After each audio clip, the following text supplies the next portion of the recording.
Hello, Susie. Thanks for joining us today. Hello, thank you. You're here to tell us about your new book, The Lost Wisdom of the Magi. What is it about? It is the memoirs of a zealot, of someone who was a partisan in the first Jewish revolt against Rome in the 1st century, and the story of her childhood and her experiences during the war. Can you tell us what made you write about it?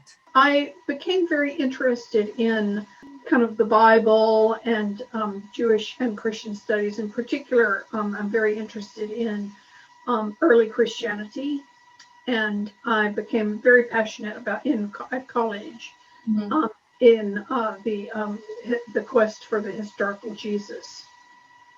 And I really believe that any understanding of Jesus historically has to be based in understanding of the Jewish revolt. So the book is based on a lot of your experiences and your beliefs.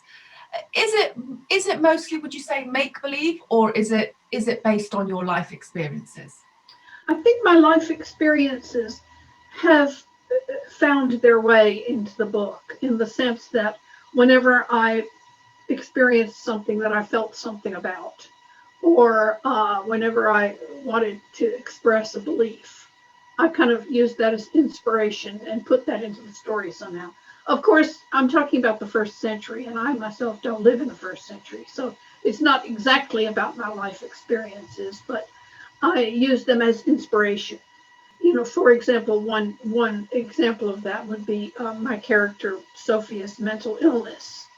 Her experiences with her mental illness, I would say, are very parallel to my own personal experiences, but the way she expresses it is of course completely different. I understand it in physiological terms, whereas she understood it in terms of having a demon. Right, yes, sure. Can you tell me, the book took you about 10 years to write? About 10 years, on and off, yeah. Could you tell us more about that? So were you constantly changing it throughout the 10 years, adding your own bits in, adding different experiences as you experienced whatever you were experiencing? Absolutely. And certainly, as long as the book was ongoing, I continued to research. So really, for the past 10 years of my life, I've done nothing but research Judaic studies and, history of that period, and particularly magic. I've done a lot of research on the magic. But now that it's finished, I find that I'm not doing that anymore, and I'm researching other things now. So Susie, the book addresses the Jewish revolt. Mm-hmm. You are very passionate about that. Tell me, where did that come from, and what made you write about it? The original the incident which sparked this book was when a friend of mine visited me in my hometown, Nashville, Tennessee, and we were listening to the radio. And someone in the radio was talking about how they wrote Christian romance novels. And we were going, oh, what's a Christian romance novel? He said, oh, well, basically the formula is bang, bang, kiss, kiss, hallelujah. And so my friend and I said, oh, yeah, well, we could write a revolutionary historical romance. And the formula would be bang, bang, kiss, kiss, revolution. And so it was really at that point when I decided to use the Jewish revolt as my background. And how do you think it's gone? Do you think it's gone pretty well? Yes, I do. I think I can safely say that I probably know more about the Jewish revolt than anybody else. Well, Susie, that sounds like it's really going to be a very interesting and intriguing read. But can you tell me, the book is also addressing current issues in our world at the moment: discrimination, racism. That is something you feel very strongly about. How did you incorporate that into the book? I'm a political activist, and I'm particularly very up in arms about racism. Coming from the South in America, as I do, I saw racism as probably the biggest problem in society, and still think so. And I think my feelings about that sort of came out in the book. But of course, it's based in the 1st century, and I'm talking about the events of the 1st century. I'm not talking about any modern events. However, in terms of my character, how she felt about things is quite parallel to how I feel about things. So your earlier life experiences are also put into the book, put into your story. Obliquely, I would say. So would you say you poured your heart out into this book? Absolutely. Absolutely. Could you tell us, Susie, how fictional are the characters? Are they totally made up, or are they based on people you've met along the way in your life, or people who are present at the moment in your life? Other than her life story, which of course is fictional and is completely made up, the personality and the thinking and the feelings of Sophia, the narrator, is me. Very much so. And I would say that I've put pieces of, people that I know into certain characters. Sophia's younger disciple, Emma, was inspired by my feelings about my young cousin Frank, and her master, Emma Miriam, was inspired by my mother. Okay, so there's a lot of history in this book as well, your own personal history with people you know and family members. True, but I also used characters who existed who really existed in history. Susie, you mentioned this character, Sophia. You said she is portraying you, or she's very similar to your character. Could you tell us a little bit more about that? Okay, she's a Babylonian Jew. She comes from Seleucia on the Tigris, and she runs away from home after an upsetting family incident, and crosses the desert with a Nabataean incense caravan, and she joins the Essenes, and then comes up to Jerusalem to participate in the revolt. So it kind of takes place over a 4 or 5 year period. Okay, and Susie, what about your own life experiences? How are they reflected in your writing and in this book? I think really obliquely. I think it's sort of like, for example, when she first gets married, some of my feelings about when I experienced that, went into her character. But really everything about her life story was invented. But her feelings about those events probably echo my feelings about events in my life. Now, your book, The Lost Wisdom of the Magi, it's a very unique title. It sounds really mystical.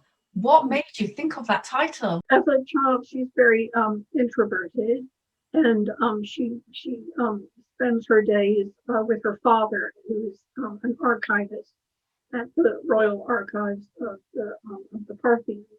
So she grows up studying ancient languages and magic. She's very attracted to the secret magical recipes in the cuneiform tablets, and she starts learning all about that kind of in secret. And then when she joins the Essenes, she learns how to be a shapeshifter. Ah, okay. So the lost wisdom of the Magi. What does it mean to you? What does it mean? She's very, very concerned with the fact that, with the idea that humanity lost a great proportion of ancient wisdom, and that we've lost it. It's been buried or lost, and we can't recover it. You probably know that the Library of Alexandria was burned by the Romans under Julius Caesar, and 90% of the books that had been written up until that point were destroyed in the fire, and nobody has copies of it. Copies of Socrates, the Pythagoras, etc. Just we don't have them anymore. And that's sort of the mathematical and science knowledge, but she is very concerned with the magical knowledge. What parts of your book are historical and what parts are invented? A lot of her childhood is invented, largely because we don't know a lot about the ancient societies, which is really what fascinates me about ancient history. Because we don't know a lot, the things that we do know is like finding buried treasure. So that's why it excites me so much. So a lot of her childhood, the stuff about her childhood is invented. The stuff about the magic is based on research. You will find in there exact instructions on how to shapeshift into a fox, and exact instructions on how to how to cast a necromantic spell using the head of John the Baptist and things like that. This is all based on research. Everything about the war is historical and is based on research. There does exist a lot of research on the Essenes and Qumran, which most scholars nowadays believe was occupied by the Essenes during the Jewish revolt. I, however, have not followed a lot of that because it wasn't kind of fitting into my plot trajectory. So a lot of the stuff about the Essenes and about Qumran wasn't invented. Can you tell me what part of your book would readers enjoy the most? One thing I really tried to do is to kind of bring the period to life, because it's a period that we don't know a lot about. We don't know a lot about how people lived there. In fact, in coming up with in designing the cover, which was done by Charlotte Mounsey, which I think is just beautiful, there was a question of how is she going to be dressed, because we don't really know how they dressed back then. There's no paintings. Nobody wrote about it. We just don't know. So how did you get around that then? If there was nothing written about it, no diagrams, no pictures, no scriptures, how did you get around thinking, hang on, they'll dress like this or they'll dress like that? Was it just use of the imagination or research and imagination put together?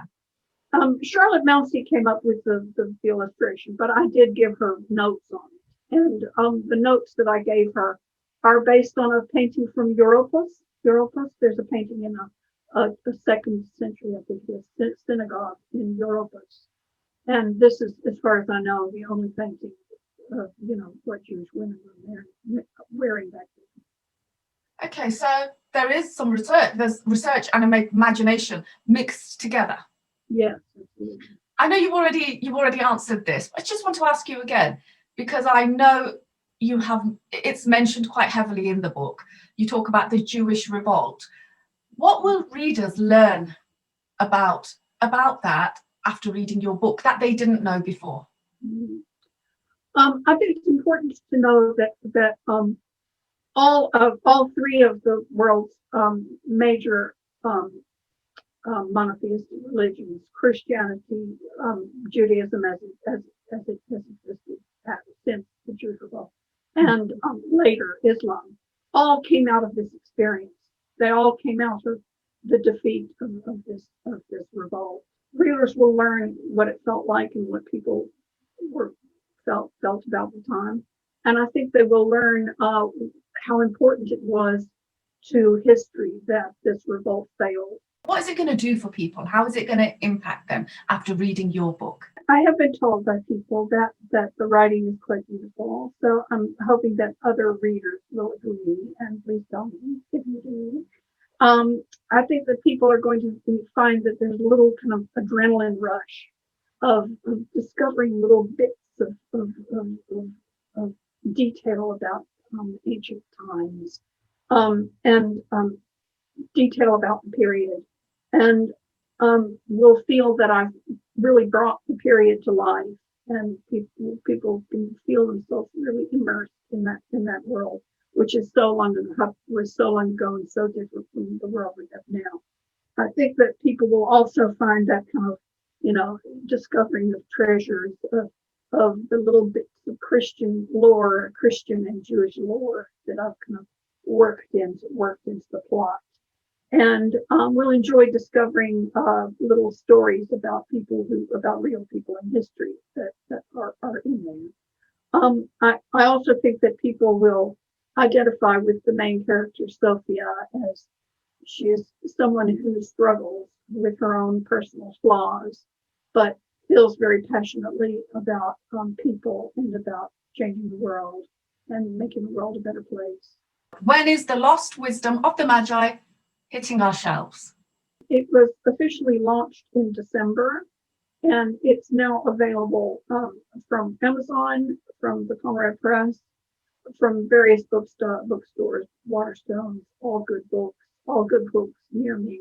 I'm just hoping that more readers will discover the lost wisdom of the Magi, and will find it to be quite unique as a novel, and will really just love immersing themselves in the world of the first century, and will really, really enjoy all the little tidbits of Christian and Jewish lore that I've worked into the story, and will really love the inventive bits about magic and stuff. Well, Susie, thank you for joining us today.